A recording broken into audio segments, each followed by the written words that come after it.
கருப்பு நிற தோட்டத்திலே மஞ்சள் பூ பூத்திருக்கிறதே, அது என்ன? என்னடா அது?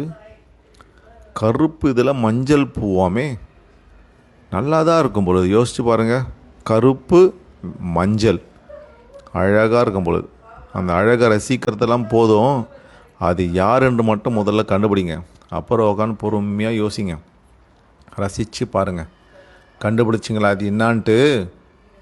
அதுதான் பௌர்ணமி நிலா. கல் எறிந்தால் போதும், அரண்மனையே காலியாகிவிடும். அது என்ன? என்னடா அது? கண்ணாடியில் கட்டின அரண்மனையோ என்னவோ, கல் போட்டோன்னே எல்லாம் காலி ஆகிடுதாமே, என்னவா இருக்கும்? யோசிச்சு பாருங்கள். ஆனால் அரண்மனை தான் பாவம், ஒரு கல் போட்டால் மொத்தம் அழிஞ்சு போதான். மறுபடியும் அதை கட்டுறதுக்கு எவ்வளோ நாள் ஆகும் தெரியல அரண்மனை, அது வேறு. கண்டுபிடிச்சிங்களா? அப்படியேற்பட்ட அரண்மனை என்ன தெரியுமா? அதுதான் தேன்கூடு.